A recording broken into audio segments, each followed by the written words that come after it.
Oh,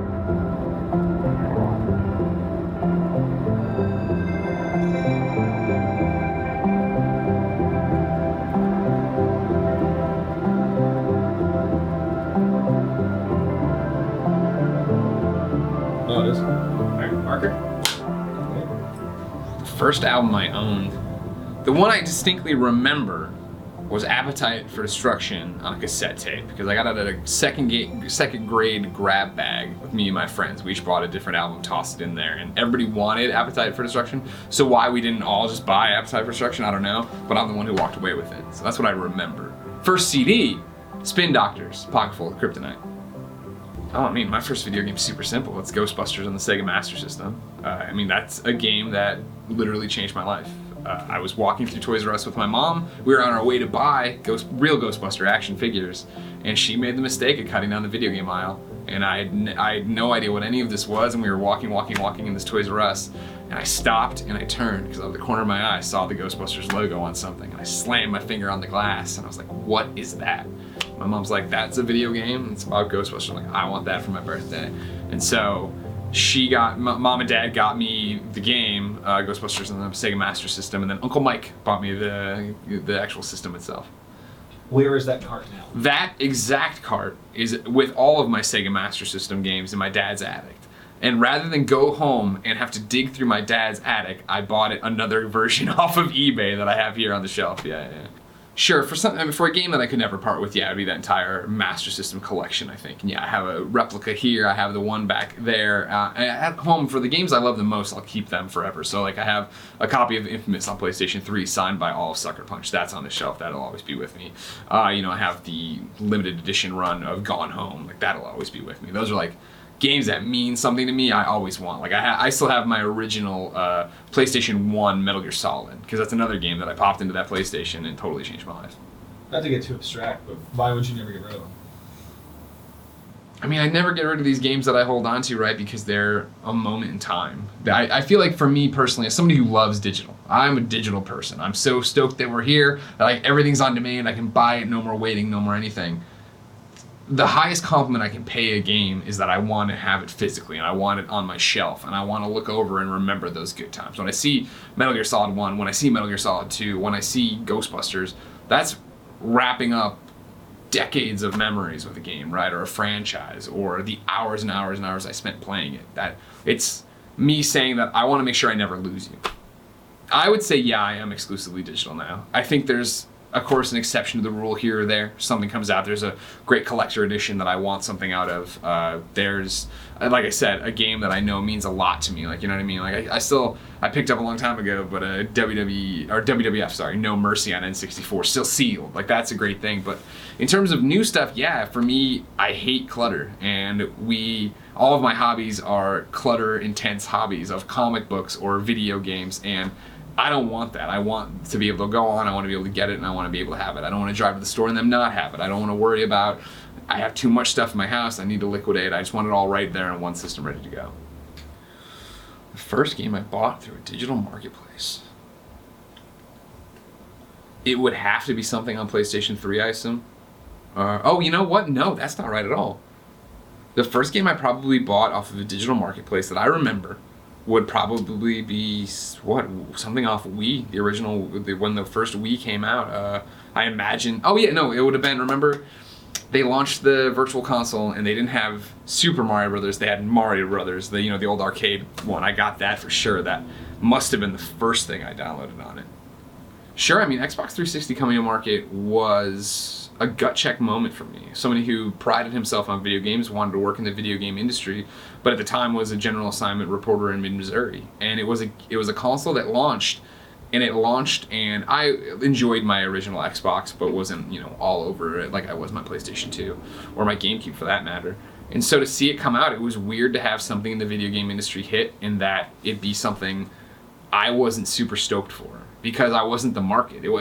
Get rid of Xbox, PlayStation, get rid of any fanboy-isms. It was the fact that, all right, cool, this is a console dedicated to HD online gaming. I don't have an HD TV, and I don't have internet at my house. Like, I got my internet at work. I had moved in on my own, and I didn't need the internet because I worked on the internet all day long, so what was the point of coming home? Short-sighted at the time, obviously, but I had time to look around and do this. I had a girlfriend whose house, if I went to, I could, bring a laptop and look at what was happening on IGN or something, that matter of fact. But when this thing launches, it was weird to be like, wow, gaming's taking this leap that I'm not at yet. Seventh generation of gaming consoles, it's just the next, that seventh wave of consoles as we know it, right? So it's PlayStation 3, it's Xbox 360, and it's the Wii. It is the next systems from, respectively, Microsoft, Sony, and then Nintendo. It's, at the time, the cutting edge hardware, this is what our business is going to be based on. So why couldn't someone download Geometry Wars on their Super Nintendo? Like, what was it about that generation that made those marketplaces possible? I mean, what changes for the seventh generation of consoles, right, is that video games are able to catch up to where general technology is. And I think to that point, right, you look at PlayStation 2, you look at Xbox, which was ahead of the game in a lot of ways. PlayStation 2, right, to get online to play SOCOM, you had to buy this adapter and plug it into the back of the PlayStation 2 because when you launched the PlayStation 2, online, Ethernet, this isn't where it is yet. It's still dial-up for a lot of us. It's still dial-up for me at the launch of PlayStation 2. And so that's just not as easy to wrap your head around. People are still playing games the way they think on consoles, the way they thought about SNES or NES. So like, this box does this, I plug the game in, multiplayer's local. But then those walls start falling down as technology starts going crazy. I take my PlayStation 2 to college where there is an Ethernet drop in the room, and I remember being so floored that the internet was so quick and it could be on all the time and it wasn't tying up a phone line. It was like preposterous. And so thinking about how console life cycles go, it's years. So when they launch these boxes, that's what it is, and then, oh crap, the market's changed. Oh crap, people want something different. You don't turn on a dime. It's not an iPhone. You're not getting an iPhone every year. You're getting, this box given to you, and then you wait for the next numbered version of it, which is getting different now. Well, that's a story for another time. So when this console generation launches, suddenly you have people who have access to the internet, have access right there, are starting to wrap their heads around. I remember being in college when, first off, I was using LimeWire to rip songs all the time, not feeling anything was wrong with it. But then when iTunes launched, and it was, hey, all right, cool, you say you don't buy music, or you don't pay for the music you get because it's so easy to get it online. We want you to do this the right way and pay artists and reward them. And it was such a novel concept that was out there. I was like, okay, and like, really, that's what starts breaking down the idea of how digital ownership works and what that could be applied to, whether it be a movie or a video game. I don't think I've ever had a problem buying a game digitally. And I think a lot of that is naivete at the beginning. I don't think about DRM. I don't think about what happened. How preposterous was it to think, okay, I'm covering PlayStation at the time. I have a PlayStation 3. I can download my games off PSN. Great. I'm doing that totally thinking they're going to work on PlayStation 4. Of course this will work on PlayStation 4, you don't do it. And then you get to that console generation shift, and it is, for me, somebody who cherishes his memories with older games but rarely goes back to play them, where it's one of those, that sucks, but whatever, moving on. Now with PlayStation 4. I buy all these PlayStation 4 games, I'm like, oh sure, they'll work on PlayStation 5. Of course they'll work on PlayStation 5. Well, the weird thing about it, right, is that we get so caught up in it, of like, okay, well, my PS3 digital games don't work on PlayStation 4, and so on and so forth. It's like, well, my NES games didn't work on my SNES, right? My SNES games didn't work on my N60. It's just so weird right now because so many people are doing so many different things. You look at Xbox with backwards compatibility and how they're treating that. Great, but I remember when the PSP was my console of choice, or I'm playing it and I love it as a handheld, and then they put out the PSP Go. And these scenarios we were running of, well, maybe they'll have a program that you bring the UMD into a GameStop and give them, and they'll give you they were like, no. You don't have it digitally, you don't have it. We're not going to worry about what your UMD collection's doing trying to get over here. And it's just, that's how it goes with physical media and digital media, is that people can change and switch it, and then you're just, okay, you're shit out of luck. That's how it is. There's no way that digital stores are one-to-one with mom and pop shops, and vice versa for that matter. That's good and bad. There's pros and cons to that. I love the idea that because of the explosion of digital, because of what Apple changes, right? When Apple's like, hey, you want to make a game? For 99 bucks, here are the tools, you're an Apple game dev. And people do that and flock to that and flood the mobile market with a lot of great games and a lot of crap games. And that's the same way right now, where it's like, every week on PSN, there are dozens and dozens and dozens of games that come out. And a lot of them are awesome, a ton of them are just complete garbage. And it's exciting in the one breath because anyone can do it now. If you're a kid and you go out and you get the tech and you want to make these games and you want to port it over, you can, and you get your game out there. And if it's good enough, it'll find an audience.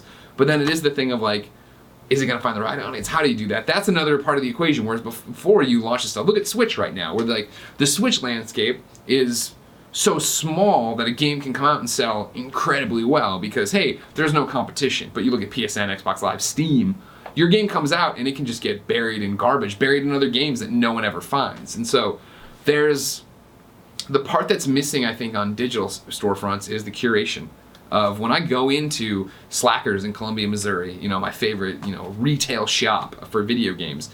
I can go up and talk to somebody, I can have a 15-minute conversation where I explain what I like and what I don't like, and then they'll be like, well, have you tried this? What about that? Let me go this way with it. Whereas online, it's algorithms, it's stars, it's what your friends have heard, and then it is like gems get buried and get lost. And even me, somebody who's following the industry every day and doing daily shows about what's happening in video games, tons of times it'll be weeks, months, forever later where somebody's like, did you ever play this? And I'm like, no. And I play this game and I'm like, oh my God, this is fantastic. Why didn't I know about this ahead of time? Why wasn't I banging the drum? Why wasn't I shouting from the rooftops about it? It's just because there's too much stuff right now. Was there a sea change on it for that? I mean, I think when you look back in terms of consoles and you look back in terms of digital games breaking through, changing things, I think it's Journey. I think Journey's the first game where everybody was like, no, that should totally be in the running for Game of the Year. Yes, that's Game of the Year. And it wasn't. It should be downloadable Game of the Year. Because that was the thing. I was working at IGN, right? As both the PlayStation 4, PlayStation 3 has just launched. Their PSN sucks. There's a bunch of good, bad games in there. But Xbox Live Arcade is coming into its own, and it is like people are talking about these games and so excited about these games, and Shadow Complex, and we're still talking about Geometry Wars, and it is.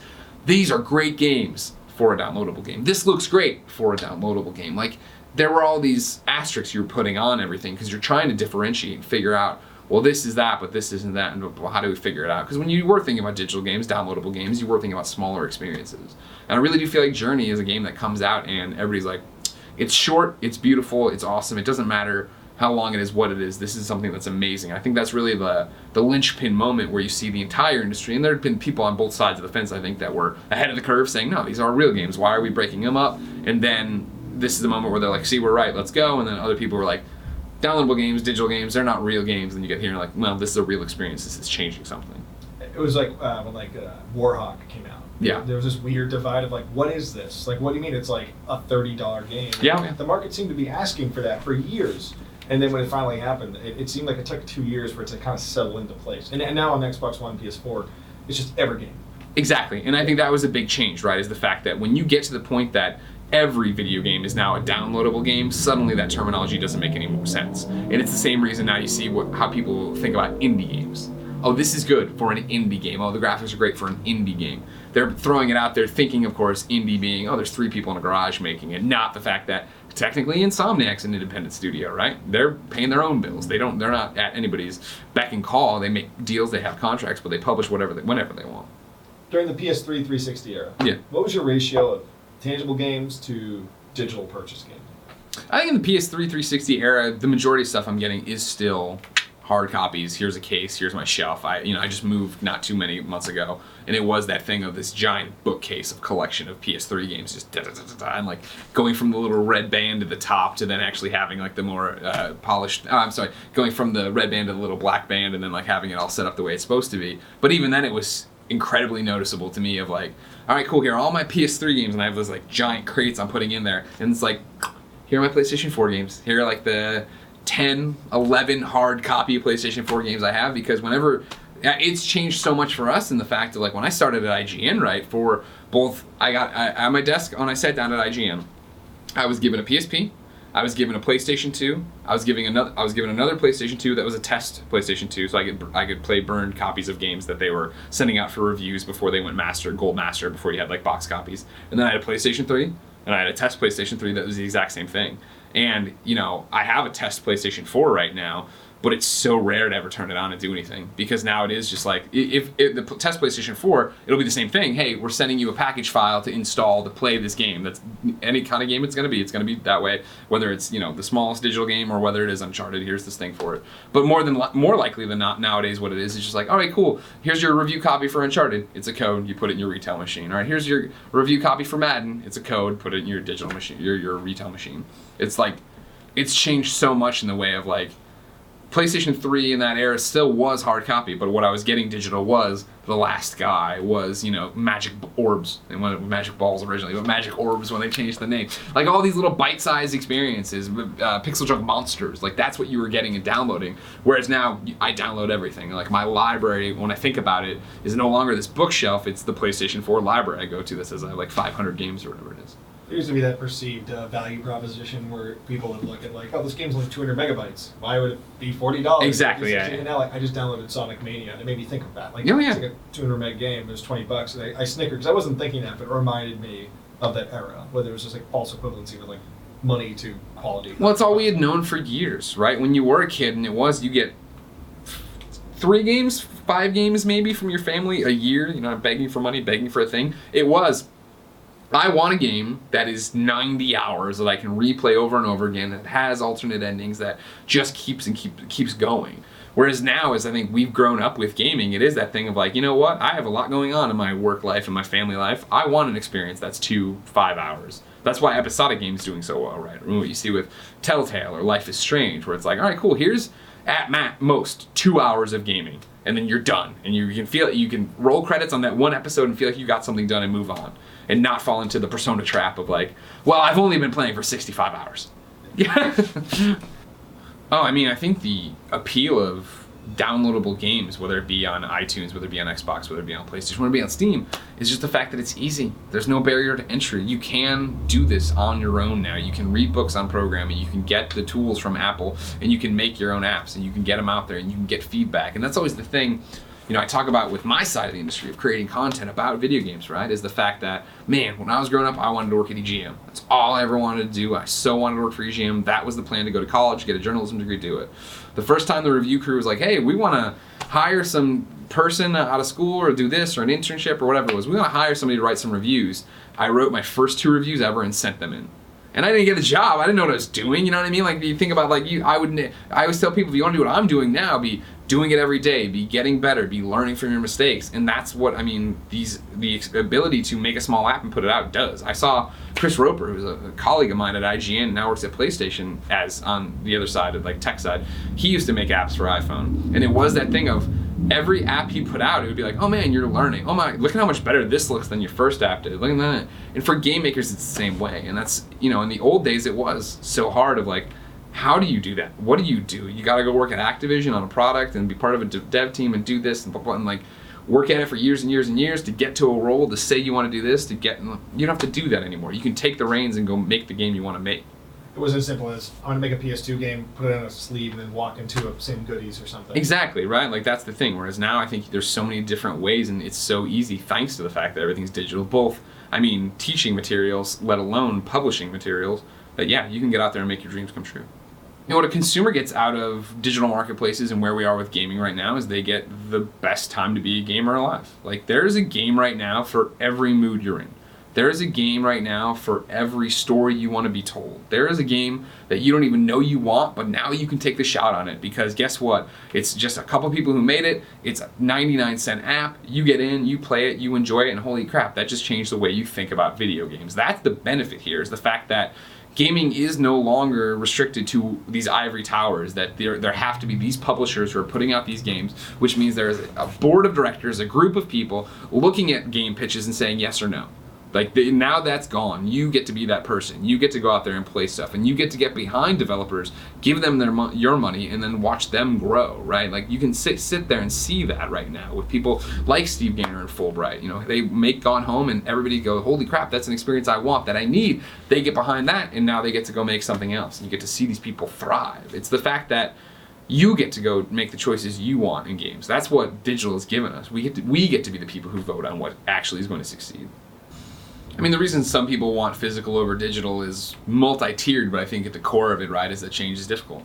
Change is hard. Like, I understand the fact that for someone in the middle of the country whose internet isn't that great, who has extra room, who has the man cave, who loves seeing all their stuff on the shelf, right? Like, I get why that's attractive. In the same way, I think it's super attractive for me to have nothing in my living room, have the PlayStation, turn it on, and just have infinite games there on the library shelf. That speaks to somebody in a room who likes to have everything there and look at. And in the same way, the way I remember games, they want to be able to pick up and look at and be like, I remember this moment, and put it back on the shelf. Like, I understand why that's attractive and impressive to them. I don't think it'll happen. I don't think digital only will ever happen. I think it'll be digital majority. I do, but I think the big thing you're skipping is like, what if Best Buy just had an end cap, right? Best Buy's always going to have the hardware in there until we somehow get to where we're beaming it straight to the TV, which Sony will never do because they're going to do this, and no, they're not going to play nice with Xbox. It's like, it's such a pain in the butt to figure out how that would work. I think you have to have game stores. I think you have to have sections in there. And maybe, yeah, it's more cards, and it's this thing that we're constantly trying to figure out where I take the card out and I'm like, oh, well, the code's on it, and I come home and redeem the code or whatever, which is annoying and stupid. Nobody should do that. What we lose, though, as it starts to go is just that in-person camaraderie. And that's why I think you see now, like, I'm not even sure if we ever had it, to be clear. Like, especially at a Best Buy, especially at a Target, especially at a Walmart. At a place like Slackers, right? At a place like even a Funko Land or an EB or a GameStop where, hey, we're solely focused on video games. You can go in there and have a conversation with like-minded people who want to talk about games, but they play something different and they all do these different things. Even that has been superseded and bested by PAX, by the other conventions, or RTX, you know what I mean? Getting a little bit away from it, the different Comic-Cons, but then the groups inside of there. Where what retail space gives you, what physical space gives you is a place to go talk to like-minded individuals and be there. But what the internet gives you is the ability to talk to those same like-minded people and not have to be in the same spot. Where it can be now, you know, I exist on a Discord server with my other friends who love Destiny and want to raid with me. Great, we're there, and then every year we meet up at PAX and we do something like that. It's all the same ideas and threads we had before, but, you know, I always go back to is, for me growing up, I would walk into the Funko Land and want to talk to the guys about games because none of my friends liked games the way I liked games. But even at Funko Land, they'd be like, well, are you playing this? I'm like, no, I don't like that kind of thing. Well, I don't like what you're playing. All right, cool. And I'd walk away. And that's when, for me, EGM becomes such a big deal. You know, Game Informer becomes such a big deal. Suddenly I'm reading stuff from people as passionate about this stuff as I am. And that's what it's all grown into. When you look at, I remember, you know, AOL chat rooms when I'd go in there and find those and message boards. And like, now of course we do it and we don't think about it. Now that there's Reddit, now that there's a Kind of Funny Facebook group, now that there is Discord, that you're with these people in this digital space, but you're having the conversations you always wanted to have in that physical space. I mean, I live in San Francisco. I don't see many smaller video game shops. That's the thing. If there were, yeah, I'd pop in and say, hey, look around once in a while. But right here, it's mainly GameStops, right, or Best Buys. When I go back to Columbia and Slackers is there, which is a popular video game, you know, buy and sell new and used kind of thing. I'll go in there and look around, but I'm not back enough to actually make it a real thing. I mean, why do people not want to see a digital future happen? It's a small audience, for sure, but it's this, you know, small but vocal, right? Sure. Like some people, what do you think they might be scared of? Well, I mean, you just, I think, hit on it, right? You said, yeah, you see these comments are like, fight the chain, right? I don't even think they're talking about digital as much as they're talking about Amazon or GameStop or all these other places that are coming in, encroaching, and taking down the mom and pop shops. Like, right, like, a great analog is comic books. I love comic books, and I love a comic book shop. There's a comic book shop below Kind of Funny that I go to often, and go in there, and they know me, and I say, hey, and I look around, and blah, blah, blah. I buy all my comics digitally. When somebody's like, hey, you should read this trade, or you should check out this thing, I'll go downstairs and buy that trade paperback, because again, I like how that looks on my shelf. But single issues, I swore off for years, where I wouldn't touch them with a 10-foot pole. I was like, I love comics, and I would tweet, or maybe at the time, Facebook, DC, and Marvel, and be like, get on digital. Get on digital. I want to be able to buy this stuff and give you the money, but I refuse to have loose books all around my house. And so when they finally did, I put my money where my mouth was and was all in on Comixology, and I spend hundreds of dollars that I probably shouldn't tell my wife about on these services each and every month, right? And that's how I want to consume it, and that's what it's going to be. But it was a line in the sand for me of like, I don't care enough to go the other way. And so for somebody who's hung up, worried about Amazon, worried about this, I think they probably have a great local shop. I think they probably have the Cheers mentality. They probably have the comic book shop that I have, where I get to walk in and feel like I'm part of the crowd and know everybody there and just get to hang out, right? That's what I do when I go down there. I buy a trade maybe, or buy a few, and then just say hey, and talk about what they think of this issue that I already read digitally, but through all these other different things. Like, I don't have a pull list down there in the same way, but the people who are going to these game shops aren't buying a game every time, but they're going in there and feeling that camaraderie, which is super special and is falling away. But as somebody who came from the suburbs of Chicago to the middle of Missouri where there were local like mom and pop shops that I really knew and loved, and then back out to San Francisco where they don't exist. It's that thing that just doesn't happen as much. Oh, I mean, the video rental store got destroyed by Netflix. It was the exact same thing you see here. I mean, people are resistant to change. How preposterous was it the first time you heard about Netflix? I do what now? I go online, I pick the movie, I get it 3 days later? I can go to Blockbuster right now and get the movie I want. What are you talking about? Why would I? You're crazy, you're crazy. And then you get in it, and you realize how easy it is, and then it isn't that hard to plan ahead, and then you send them back and forget them, and you get the movie, and da-da-da. And then again, this whole thing happened, is it went digital. When Netflix went digital, like that was a game changer. And that was insanity of suddenly, it isn't 3 days, it's instant, it's right there. And most of the time they don't even have it, but it is that thing of people slowly waded into it. And that's what's happening with video games, is that it was, yeah, you know, PS3 and Xbox 360, sure, they had online downloadable games you could play too, but you waded in slowly. People, tip of the sword like me, were out there being like, no, this is great, you should try it. I don't know. And then people started doing it. And then you look at the PlayStation 4, Xbox One generation now, and it is like, okay, cool, now you can pre-order them digitally, you can preload them digitally, you have a countdown clock so that at 9:01 Pacific time, 12:01 your time, you get to go in and play that game right away. So you don't need to go to that midnight launch at GameStop anymore and then drive back 30 minutes and then put it in and install it and do all this stuff. And as that happens, those people, digital people, will become the majority more and more as everybody wakes up to the fact of this is cool. Then in the same breath though, I think you'll always see there'll be physical movies, right? There's going to be physical games. I think there'll be smaller runs. You won't see as many printed and published. They won't be everywhere. But they'll be there because there's going to be people who want that want that niche experience. But like, in this whole thing is with the niche market is what's happening with limited run games. They are a company that's like, okay, cool. This game has a hardcore following. They want to celebrate this. They want to support this. They'll buy a hard copy of this game. They'll go out and buy Shovel Knight on a disc. They want to have that case on their shelf. And that's what they do, is they find these niche games put out there that people want it. Because I think it's that interesting thing where as we continue to go, Madden, Call of Duty, AAA game X, like, that might start falling away where it's like, I don't need another box copy of Madden. I can just get it all on my PlayStation 4, my Xbox One, my PC, and be ready to go. But it works the other way with games that have a hardcore following. You're looking at Shovel Knight, like, those are people that will buy anything Shovel Knight branded, so why not give them this? In the same way I was talking earlier that I like to buy games, retail copies of them that I really enjoy, that are really special to me. It's the same way when you look at somebody buys guides that they don't use to actually go through the game. They buy the guide because they like it and it's a nice coffee table book. It's another way to prove you're a fan of it, not to mention with buying the physical copy, you feel like you're giving right back to the developer. I've already bought your game digitally. I loved it so much I want to buy it physically just to have this full set. With Rocket League, the reason they want a Blu-ray version is twofold, and it comes back to the same thing, is money. On the one hand, you have exactly what I'm talking about. People who are so die-hard about Rocket League that they feel the best compliment they can give it is to buy it and have that physical version, to have a copy on their shelf so they can look at it and go, that game's one of my favorite games of all time and I want it to be there. I mean, a great counterbalance to this is that I get DC Universe Online when it first launches, right? I get the collector's edition. I'm so stoked. I get the Batman statue. I'm tearing everything out of the box. And I get in there. What do I find? I find a cardboard sleeve with the disc in it. And I'm like, oh, this won't do. So I have a friend whip up the box art for me, print it off. I take another game I didn't care about, dump it out, put it in the gem case, and then put that on my shelf because I love this game so much. It needs to be taken care of. It needs to be on display. It needs to show. Like, I need to treat it the way I feel it's treating me, that we're actually in this together kind of thing. And that's what a Rocket League fan is, right? Especially considering that you think about Rocket League and the success they are, and man, Sonic's like, Rocket League's the sequel to another game that also had an incredibly hardcore group. However, it was an incredibly niche group. Most people couldn't tell you at all about super acrobatic racing cars. I've screwed it up already. Supersonic acrobatic rocket-powered battle cars. I used to be able to... Well, I'm surprised that one wasn't a bigger success with a name that rolls off the tongue like that. But that's the thing, is like they already had this community that wants to support them. And so you print that game so people will buy it, so they'll feel like they're part of it, so they'll give it to their friends who don't want to do digital. And that's the other part of it, right?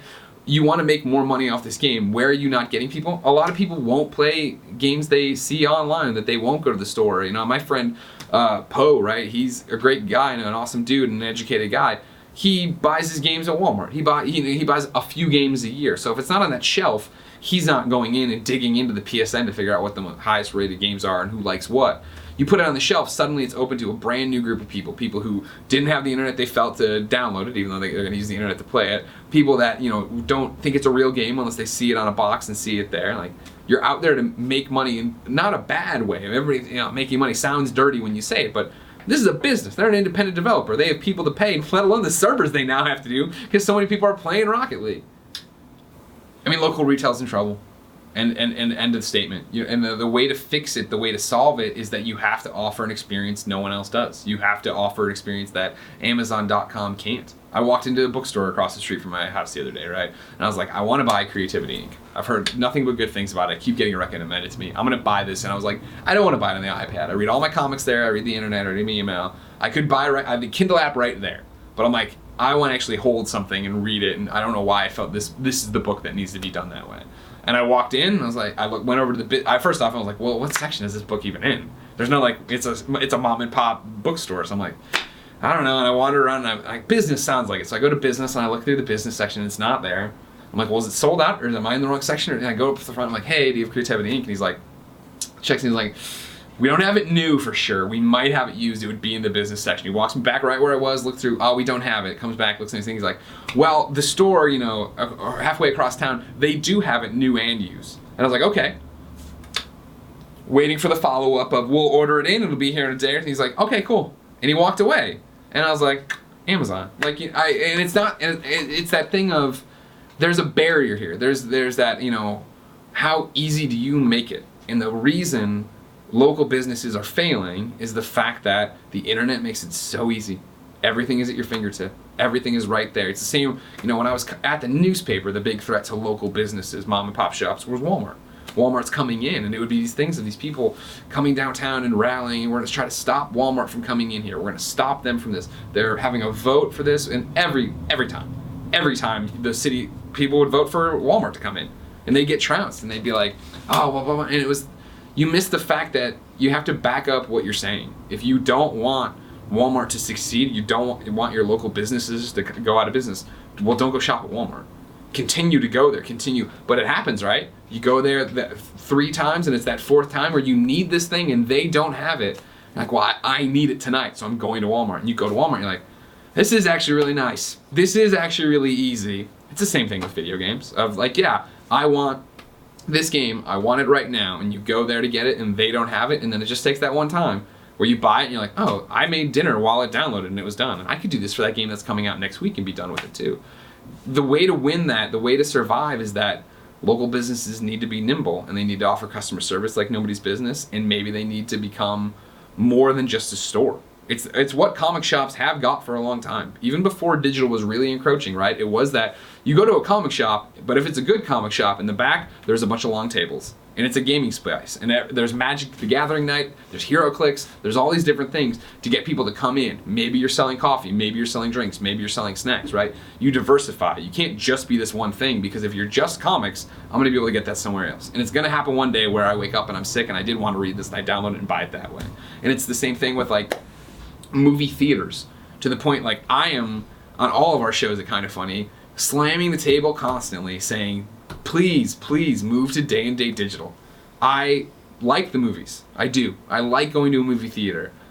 I also get annoyed 9 times out of 10 by this person's on their phone over there and they won't do it. This baby won't shut up. That's going on over there. I get to the Alamo Draft House, which is a premium experience where I'm going to be able to have a beer and order stuff to my table. I walk up. It says, oh, sorry, the projector broke. Like, it's just like, you're killing me. For me, I'll still always go to the movies, but it'll be that I go to the movies for the next DC film, the thing I need to see because I love it and I want to be in a room full of people into it as me. But if it's It again, which I love, it was a great movie, I would rather watch It all lights off in my house with my wife, just right there, dog there, everything's ready to go.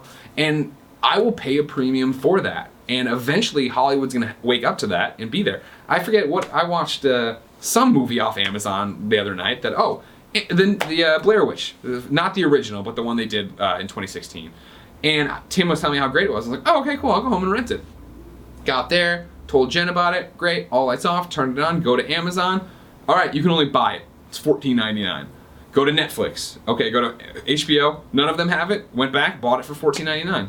It's like, what? And how hard is that to justify? Well, if we're gonna go to the movies, guess what? I was gonna be paying $26 for the movie, let alone getting there, let alone the food, let alone the drink. You're like, no, this makes sense. Whatever. You get my money. You've nailed it. You're done. And so, how much would I pay on opening night to see the next Marvel movie right there? To see Thor Ragnarok right there? What would I pay right away to do it? I don't know what the threshold is. I don't know what it would be, but if I can make sense of it financially, I'm gonna do it. I think retro gaming audiences and who's gonna go to a mom and pop shop, they're not aging out. I just think it's the fact that who's that interested in going back and playing every random obscure game on the Nintendo, on the Super Nintendo, on the Genesis. There's definitely people there. There definitely always will be. But I think that you're seeing Nintendo already jump in front of this, right? Here's the SNES Classic. Here's the NES Classic. Eventually, some Virtual Console is going to be back. They're supplying you with ways to play the best of the best, the cream of the crop. Hey, you've heard IGN's top 100 games. You've seen this GameSpot article about the best things that ever came to the NES. They're all in this system. Buy that. And then granted, it mainly speaks to old fogies like us who grew up in that, but also want it. Because what do we want? We want the convenience. I'm not going to go out and buy every NES game I missed and wanted to play, but you put them all in one system and you make it easy, that HDMI and a wireless controller. Okay, sure, I'll try it. I'll get in there and do that. Especially, like, that's the same thing. How many times am I going to buy Super Mario World? Every time Nintendo puts it out digitally. Every time. Doesn't matter. You know, Mario Run. I was like, I'm probably never going to play this. I'll buy it. Here's the money. I want to play this and try this because it's easy. I don't think about it. I go. But the random SNES cartridge I never had or never played and somebody's like, you should try it. I'm not going to go back and get that. And so what you're seeing with the mom and pop shop, I think you're seeing the people who still love that, the old fogies like us that are building collections or want to do this or want to see everything, they want to be part of it. But yeah, kids want to come in and see it more as a museum, I would assume, in the fact that, yeah, I can get this elsewhere. I can buy, I'm here for the backpack. I'm here for this bit of nostalgia. But I can also go play these somewhere else and have it, again, the way I want it and not have to have a million systems hooked up and not have to buy a converter to take my red, yellow, and white cords and plug them in to get them to actually work on my real TV.